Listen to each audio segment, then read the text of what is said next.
suis Christopher et aujourd'hui on va parler nettoyage de clim. Parce que oui, avoir une clim c'est pas juste profiter d'un air frais l'été, mais c'est aussi bien la nettoyer. Parce que votre clim l'été, elle va condenser, du coup ça va faire de l'eau et cette eau elle va stagner aussi dans l'évaporateur, ce qui fait que ça va faire des champignons, des allergènes au niveau des filtres et même aller jusqu'à faire de la légionellose qui va se diffuser dans l'air de votre maison.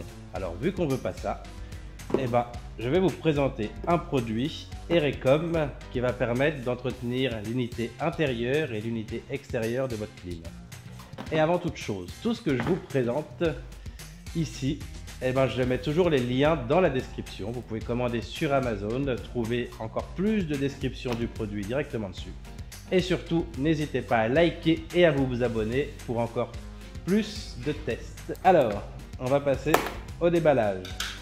Du coup, moi comme toujours, j'ai commandé sur Amazon et l'article se présente comme ceci. Alors, c'est deux bouteilles, une pour l'unité intérieure et une pour l'unité extérieure en bioacide. Hop, avec, vous avez même des petits gants. Hop, si j'arrive à ouvrir, voilà, une petite paire de gants pour vous protéger. Alors, ces articles servent, celui-ci du coup, au nettoyage de l'unité intérieure, nettoyage de l'échangeur, nettoyage des filtres et même des plastiques, et ça élimine toutes les bactéries qu'on a pu parler et les champignons qui sont présents. Alors, donc on secoue un peu et on va venir mettre le petit pistolet. Hop, du coup, une fois que vous avez enlevé l'opercule, vous venez, hop, vous venez visser votre pistolet, c'est prêt à l'usage. Alors, du coup maintenant on va voir comment ouvrir la clim au niveau des filtres pour les récupérer et pour les nettoyer. Alors pour ouvrir sur les côtés, vous tirez comme ça, ensuite il se bloque tout seul et là vous avez juste à retirer vos filtres. Donc on peut voir l'état des filtres, il y a quand même un petit peu de poussière dessus et là on voit aussi même un petit peu de champignons qui ont commencé à se mettre ou alors des gros grains de poussière qui sont là du moins.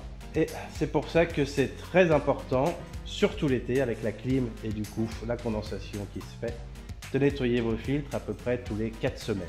Ou alors surtout à la fin de la saison. Du coup pour le nettoyage vous prenez une petite brosse et vous allez mouiller votre brosse et ensuite vous allez mouiller votre filtre. Donc là on passe bien partout. Pas la peine d'avoir un produit trop abrasif, vous prenez un savon de Marseille, la brosse et là vous frottez délicatement pour pas abîmer le filtre et pour le rendre complètement propre.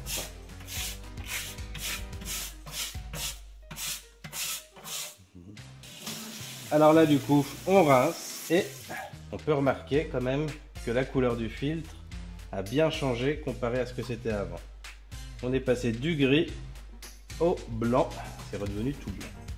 Alors ça c'est une étape très importante au niveau de votre clim parce qu'il ne faut pas oublier que toute l'air qui passe par votre climatisation et par l'échangeur passe aussi par vos filtres. Alors si vous ne voulez pas, comme je vous le disais au départ, des problèmes d'asthme, des champignons et autres, eh ben, pensez à surtout bien nettoyer vos filtres. Parce qu'une clim, c'est pas juste on l'allume, on en profite. Il y a un réel entretien à faire, que ce soit pour l'appareil, pour les économies et surtout pour votre santé. Alors une fois que ça c'est fait, on va les mettre dehors, les laisser sécher et ensuite on va passer au nettoyage de l'unité intérieure et extérieure. Les filtres, on l'a fait tout à l'heure, on les a nettoyés à l'eau savonneuse, ils sèchent dehors, ils sont propres. Une fois qu'ils sont secs, on va venir mettre quelques sprays aussi dessus. Et là, je vais vous montrer du coup à quoi ressemble l'échangeur de la clim. Voilà votre échangeur. Tout ce qui est important à nettoyer, ça là.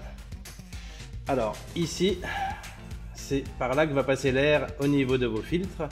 Donc c'est pour ça que c'est très important que ce soit tout bien nettoyé, qu'il n'y ait pas de poussière dessus. Parce que du coup vous allez faire une surconsommation et un mauvais échange d'air et aussi, comme je vous le disais tout à l'heure, des bactéries et des champignons. Et là on peut voir, forcément avec l'humidité, qu'il y a de la saleté qui se met, de la poussière et aussi, comme je vous l'indiquais, quelques petits champignons. C'est cette chose là qui est important à nettoyer chaque année. Alors pour ce faire, vous venez, du coup on asperge, alors il faut l'amorcer, et du coup vous venez asperger généreusement à l'intérieur. On va enlever le mousseur, on asperge tout l'échangeur et après je vais prendre un escabeau et on va asperger aussi par le dessus. Vous pouvez y aller aussi ici à l'intérieur, ça risque de couler un peu, mais soit vous mettez quelque chose, on n'hésite pas et on y va. Hop, et ensuite on laisse agir le produit quelques minutes. Et quand le produit agit, on va aller faire l'unité extérieure. Alors, nous voici sur l'unité extérieure. Donc c'est pareil, c'est important que les grilles d'échangeur soient bien nettoyées et qu'il n'y ait pas de poussière dessus. Ce produit, c'est un bioacide, comme ça indiqué dessus. Donc comparé au produit qu'on a mis tout à l'heure à l'intérieur, celui-ci, une fois que vous l'avez mis, vous le laissez poser pareil une quinzaine de minutes et ensuite il faut le rincer. Donc nous on utilisera un pulvérisateur Enel sur batterie sur lequel j'avais déjà fait une vidéo.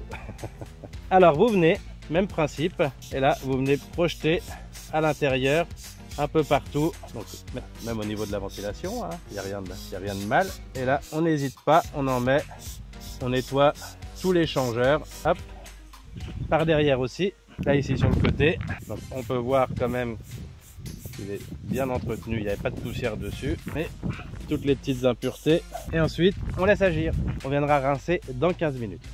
Voilà, une fois que vous avez laissé le produit agir une quinzaine de minutes, du coup vous prenez votre pulvérisateur Enel ou n'importe quel autre pulvérisateur et on vient et on pulvérise à l'intérieur pour bien rincer le produit. On remarquera que le pulvérisateur Enel a une bonne pression, ni trop forte ni pas assez.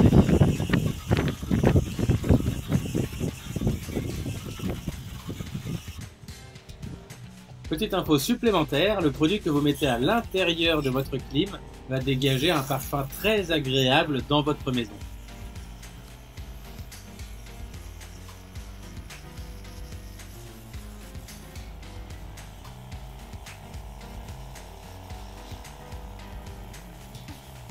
Donc on voit que le tuyau de la condensation pour l'unité extérieure est pas bouché parce que ça s'écoule très bien en bas là. Donc à ce niveau là c'est parfait. Maintenant tout est bien rincé. Hop. Du coup une fois que ça c'est fait, on va repasser à l'intérieur. Alors une fois que vous avez récupéré vos filtres, donc qui sont tout propres et séchés, vous remettez un petit coup de pulvérisateur dessus, donc celui de l'unité intérieure bien entendu. Et après vous pouvez venir remettre vos filtres. Hop. Et de 1 et de 2. N'oubliez pas aussi de mettre un petit coup de lingette pour nettoyer un peu le noir qu'il peut y avoir dessus. Voilà, je vois que ça a encore recoulé un peu, je vais remettre un petit coup de lingette là. Et ensuite, je vous montre. Donc voilà, j'ai remis mon petit coup de lingette. Là, c'est humide. À l'intérieur, du coup, on a mis du produit. Donc tout l'intérieur est humide aussi. Donc, ce que vous allez faire maintenant, pour bien faire circuler le produit de partout, vous allez allumer votre climatiseur en devant, en mode soufflerie, pendant au moins une demi-heure, tant que tout circule, ça tue les bactéries, les champignons qui soient dedans, et surtout que ça l'assèche, parce que ce qu'on veut pas, c'est relaisser de l'humidité et refaire de la moisissure et des champignons. Alors voilà, hop, on prend, on met fan. Pour le mode vent, on va le mettre rapide. Le swing, on veut pas forcément qu'il circule partout, donc on va le bloquer. Ce qui compte, c'est simplement qu'il souffle. Et ensuite, c'est tout. Vous le laissez allumer une bonne trentaine de minutes comme ça, le temps que tout circule bien dedans, que ça assèche la machine, que ça assèche aussi l'unité après extérieure. On pourra mettre un petit coup de clim, mais celle de dehors ne craint pas la même chose que celle à l'intérieur de toute façon. Et c'est fini, vous avez nettoyé toute votre clim, intérieur et extérieur. Après, il y a d'autres produits encore qui existent et que j'utilise. Si vous le souhaitez, je pourrais vous en parler dans d'autres vidéos, donc n'hésitez pas à me le dire en commentaire. Et ce que je peux vous dire du produit, c'est que moi j'aime bien, je trouve que c'est assez facile. Le plus pénible, ce serait que quand on nettoie, il y a un peu d'eau qui coule, mais il existe des bâches qui viennent se mettre autour exprès pour tout protéger. Pour un nettoyage encore plus poussé, vous avez la possibilité de démonter tout votre plastique avec des vis. Et ça peut être un peu compliqué à démonter au départ, mais ça se fait relativement bien. Qui permet de faire un nettoyage encore plus poussé de votre appareil. Et surtout maintenant, si quand vous rentrez chez vous, vous mettez la clim, puis que vous toussez, la gorge vous gratte ou que vous avez un peu mal à la tête, eh ben vous posez pas de questions, ça vient de ça. Donc nettoyez bien votre clim, n'hésitez pas à commenter, à liker ma vidéo, ça fait toujours plaisir et moi ça m'aide pour la suite pour avancer. Si vous avez d'autres idées, dites-le moi en commentaire. Merci!